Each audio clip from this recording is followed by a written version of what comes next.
Okay, 3, 2, 1. You can always change your mind about things, and that's what this one is about.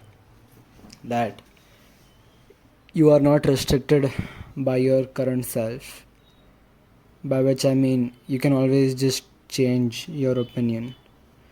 There's this extremely interesting quote that I heard today by I forgot this name, but he hosts Modern Wisdom podcast, and he said, "You gotta hold strong beliefs loosely, rather than hold loose beliefs strongly." And I really like that because that in itself promotes open-mindedness, which is an extremely valuable thing to be promoted. There's so many people in my life that I know that for some reason uh, like to limit themselves by setting boundaries, by literally limiting themselves, by saying, "Oh, I cannot achieve this," or "I can't do this." But the reality is that if they really wanted to, they could actually achieve what they want.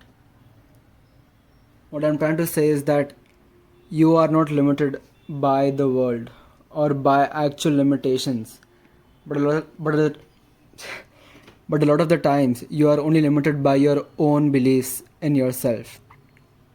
A lot of people don't believe that they can achieve the things that they actually want to do, and or maybe the things that they don't actually want to achieve, or like things they're not that interested in, maybe because they feel like they won't be good at it, which in the first place is a flaw, because how do you know if you're good at it without trying it in the first place?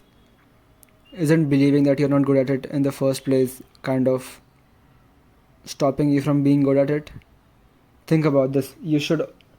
Not you should always embrace change in life in a positive way, because it's gonna keep showing up all the time. In this podcast I was listening to, this guy talked about how the way life works is you will always get something different from what you have already imagined, and that's what change is a part of. You always are received with something that you did not imagine receiving, and that's what you have to deal with. But the only way change can occur is through trying itself. If you don't try to be successful in the area you want to try to be successful in, you will not succeed. And that's 100% guarantee. If you try to be successful, you might fail, but you know that you did try. You know, if you say that you are lazy, you will definitely be lazy.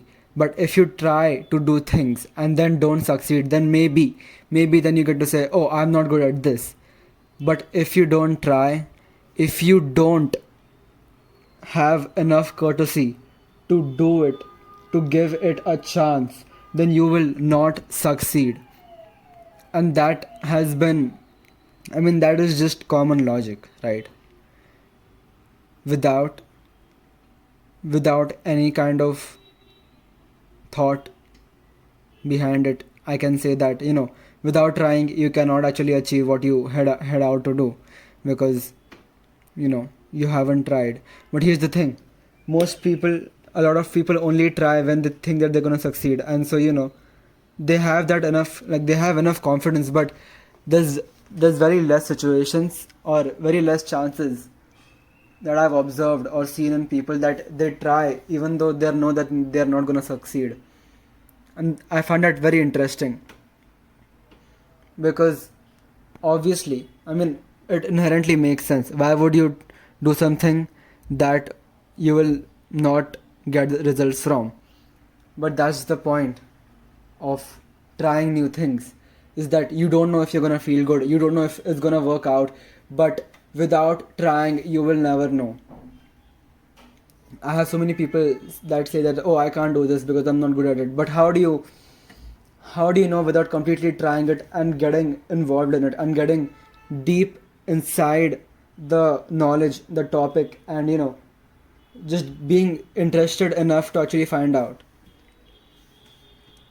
People will think about it on the surface level and they will just leave it up to chance. But that's not how things work. Without embracing the change, without knowing that you can change yourself, and you can embrace new things, you can always decide to change your mind, and that is fine. And that is, I would say, encouraged. Because think about it, how many times have you actually been encouraged to change yourself? As in, by yourself. It's extremely rare, right? Kind of. Because the way it is, people mostly think that they've been the way they are, or oh, it's just me, or like, this is who I am. It's just that they have been conditioned to think that they are this person.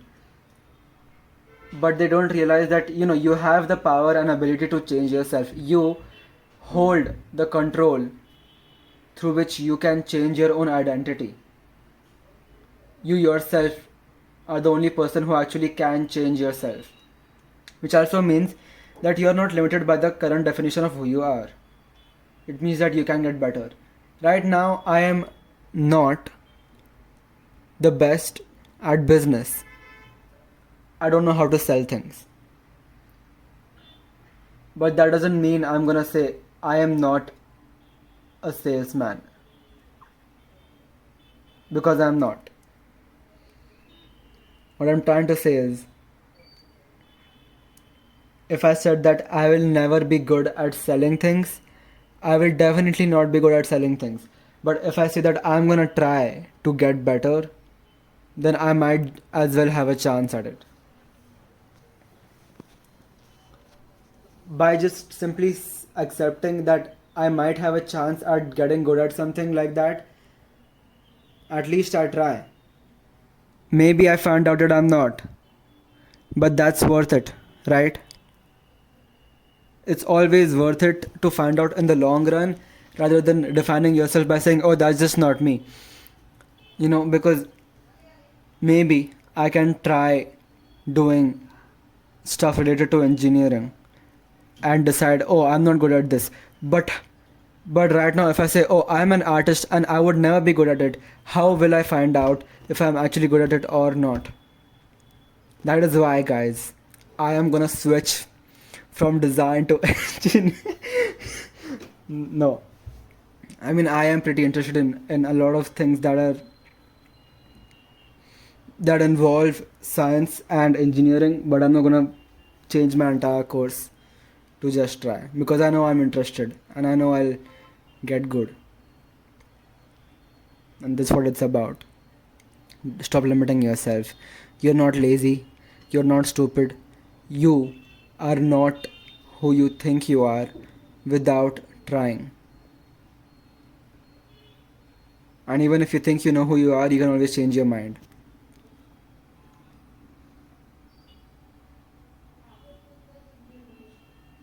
Alright, that's it.